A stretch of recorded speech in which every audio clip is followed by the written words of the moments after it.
자, 일단은 이제 더 이상 산업의 주요한 흐름이 공업이 아니라 이제는 서비스로 넘어가게 되었다 이런 얘기죠. 그래서 탈공업 사회라고 얘기를 하는데요.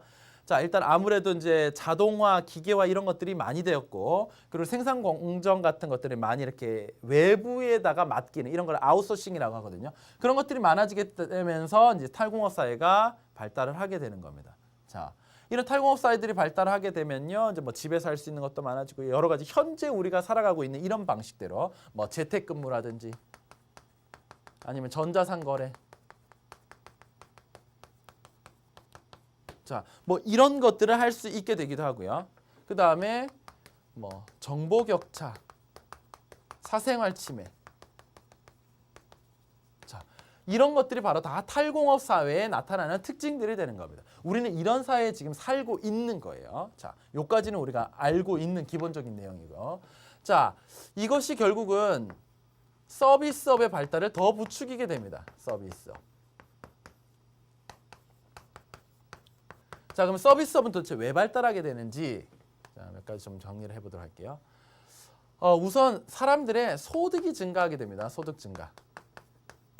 자, 이렇게 되면요, 아무래도 내가 모든 걸 다 하기 귀찮거든요. 그렇죠? 그러다 보니까 이거를 남에게 맡기게 됩니다. 잘. 그러면은 그런 부분을 전문적으로 하는 여러 업체들이 막 생겨나게 되는 거예요.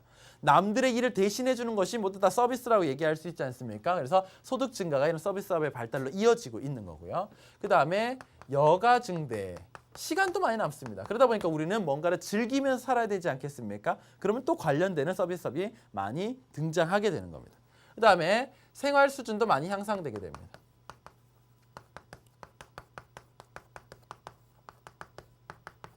자, 이런 것들이 모두 다 서비스업의 발달로 이어지고 있습니다. 자, 그럼 이 서비스업은 어떤 특징을 가지고 있느냐?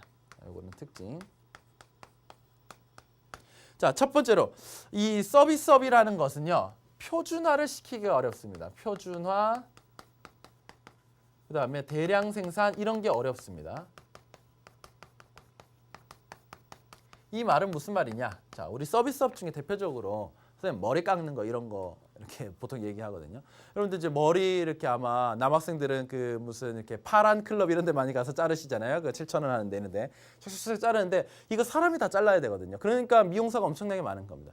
만약에 머리를 기계로 깎을 수 있는 게 나온다 그러면요, 아주 혁신적일지도 몰라요. 이렇게 가만히 대고 있으면 쭉 돌아가면서 쫙 자르는 거. 근데 이게 내가 원하는 스타일이 안 나올 수도 있고요. 머리 두상이 다 다르기 때문에 막 어떤 데 막 이렇게 다시 찝혀가지고 땜빵 생기고 이러면 안 되잖아요. 그렇죠? 그러다 보니까 이게 뭔가 그런 식으로 표준화시키거나 아니면 대량 생산하기가 너무 어려운 거예요. 서비스업은. 일일이 사람이 사람 면 대 면으로 이렇게 제공해 주는 것들이 많다 보니까 그런 거거든요. 그러다 보니까 아무래도 사람이 일일이 다 해야 되잖아요. 그러면은 고용 효과가 크다라는 것. 자, 요게 일단은 중요한 특징 중에 하나네요. 자, 어떻게 보면 단점 같지만 이게 사실 사람들이 많이 일할 수 있는 일자리를 제공해 준다 이런 어떤 장점으로도 작용되는 거죠. 그리고 이제는 기업체를 대상으로 해서 서비스를 제공해 주는 이런 기업체를 대상으로 한 서비스업이 발달하게 됩니다. 자, 이거를 생산자 서비스업이라고 얘기하고 있습니다. 자, 어쨌든 이 서비스업이 이러한 이유 때문에 발달하게 됐고 이러한 특징을 가지고 있다 정도만 상식적으로 알아두시면 되는데요. 그러면 이 서비스업은 크게 뭘로 나눠질 수가 있느냐? 자, 소비자 서비스업, 그 다음에 생산자 서비스업, 이 두 가지로 나눠볼 수가 있습니다. 자, 요거 역시 경제질이라는 그 과목의 수능에서 굉장히 자주 출제됐던 부분이니까요. 충분히 응용될 수가 있겠습니다. 일단 여기서 이게 무슨 말인지 잘 모르겠다 하시는 학생들은 요 앞에다가 영어로 to 이렇게 써보세요. 그러면 to 소비자, to 생산자 이런 얘기가 나옵니다. 결국 무슨 말이냐? 소비자에게 서비스 해주는 거, 생산자에게 서비스 해주는 거 이렇게 이해하시면 돼요. 자, 그럼 소비자에게 서비스 해주는 거는 우리 개개인한테 서비스라는 거잖아요. 어떤 게 있냐면 도소매, 물건 사고 파는 거, 그 다음에 음식, 숙박 이런 것들이 있죠. 우리가 기본적으로 가게 들어가서 하는 것들, 그런 것들이 다 여기에 들어간다고 볼 수 있습니다.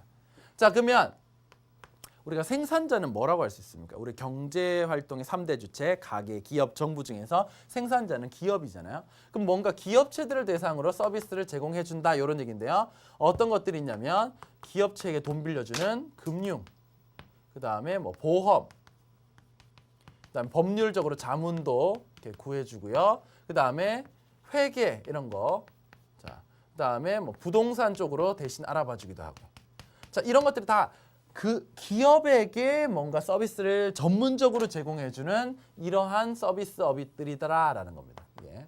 자, 그러면 이 생산자 서비스하고 소비자 서비스를 약간 비교해서 한번 정리를 해보도록 할게요. 자, 도대체 생산자 서비스업은 어떤 특성을 가지고 있느냐? 자, 특성 또 정리를 해볼게요. 자, 이 생산자 서비스업이라는 것은 아무래도 소비자 서비스업보다는 좀 더 많은 고용 효과를 가져오게 됩니다. 그리고 돈도 좀 더 많이 벌리는 거죠. 부가가치가 높다라는 거죠. 그것을 무슨 표현으로 얘기하냐면요. 승수 효과라고 표현합니다. 승수 효과. 즉 수를 올린다라는 이런 얘기입니다. 아무래도 이거는 한두 명이 일하는 게 많고 돈도 조금 법니다. 그렇죠? 근데 이거는 기업체들 대상으로 전문적으로 서비스를 해주는 거기 때문에 사람도 많이 고용하고 그리고 돈도 더 많이 벌 수 있는 겁니다. 그러다 보니까 수를 올리는 이 효과가 크다라는 이런 얘기가 되는 거죠. 발달하면 발달할수록. 이게 바로 승수 효과가 되겠고요. 그리고 노동 생산성은 어떻게 표현할 수 있을까요? 한 사람당 벌어들이는 액수. 요거는 훨씬 더 소비자 서비스업보다는 높다라고 볼 수가 있는 거죠. 이러한 몇몇 가지 특징들 분명히 나올 거거든요. 나왔을 때 잘 정리를 해주시기 바라겠고요. 다시 이쪽으로 가보시면요. 결국 소비자 서비스업과 생산자 서비스업은 무엇으로 이렇게 나눠놨다라고 볼 수 있습니까? 이거는 누가 공급해 주냐 이런 얘기가 아니고요. 누군가에게 공급해 주느냐 이런 얘기죠. 그럼 결국은 이것은 소비를 누가 하느냐, 즉 소비 주체에 따라서 구분을 했다라고 보실 수가 있는 겁니다. 이해되셨죠? 그래서 여기까지 우리가 서비스업에 대해서 알아볼 수가 있었습니다.